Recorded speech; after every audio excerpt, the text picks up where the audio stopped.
নমস্কার বন্ধুরা, আজকের আমার ডেস্টিনেশন হলো ঝাড়খণ্ডের রাজরাপ্পার মা ছিন্নমস্তিকার মন্দির। এই মন্দির হলো 51 শক্তিপীঠের একটি অন্যতম পীঠ। দামোদর ও ভৈরবী নদীর সঙ্গমস্থলে অবস্থিত এই মন্দির। আমার জার্নিটা শুরু হয়েছিল পুরুলিয়া থেকে মুড়ি জাংশনে এসে এখানে আমরা একটা অটো করে নিই। অটো করে আমরা রাজরাপ্পায় পৌঁছে যাই। অটো ভাড়া নিয়েছিল 1200 টাকা। সেই অটোতে করেই আমরা কিন্তু রিটার্ন করেছিলাম। আপনি যদি হাওড়া থেকে আসতে চান সেক্ষেত্রে আপনি হাওড়া টু মুড়ি অথবা হাওড়া টু রাঁচি টিকিট কাটতে পারেন। রাঁচি থেকে রাজরাপ্পার ডিস্টেন্স হলো 72 কিলোমিটার। মুড়ি থেকে রাজরাপ্পার ডিস্টেন্স হলো 47 কিলোমিটার। আমরা এই ডিস্টেন্স একটা অটো করে করেছিলাম, নিয়েছিল 1200 টাকা। আপনি চাইলে একটা ক্যাবও বুক করে নিতে পারেন। এখানেই আপনাকে গাড়ি থেকে নেমে পড়তে হবে। এরপরের রাস্তাটা আপনাকে পায়ে হেঁটেই যেতে হবে। এই হচ্ছে দামোদর নদী। এই নদীর উপরে এই যে রাস্তাটা দেখছেন, এই রাস্তাটা বর্ষার সময় পুরোপুরি ডুবে থাকে। তখন এই পার থেকে ওই পারে মায়ের মন্দিরে যেতে গেলে আপনাকে নৌকা করে যেতে হবে।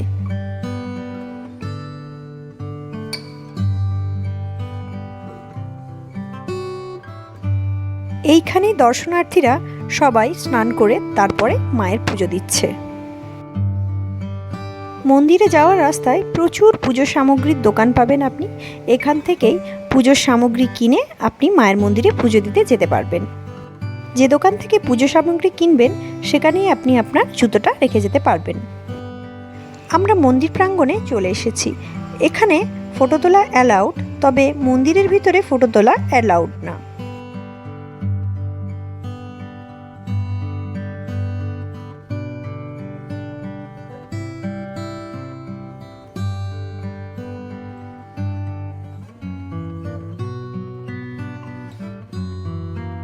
পুজো দেওয়ার পর মায়ের আদিপ্রসাদ খাওয়ার জন্য এই লাইনে আমরা দাঁড়িয়েছিলাম, আর এই ধরনের খালা দিয়েছিল, সেটাতেই আমরা প্রসাদ নিয়েছিলাম। রাজরাপ্পা মন্দিরে অন্নপ্রসাদের ব্যবস্থাও আছে, আপনি চাইলে গ্রহণ করতে পারেন। আমার এই ব্লগটা ভালো লেগে থাকলে অবশ্যই লাইক করবেন, শেয়ার করবেন আর সাবস্ক্রাইব করবেন। তাহলে দেখা হচ্ছে নেক্সট অন্য কোনো ব্লগে।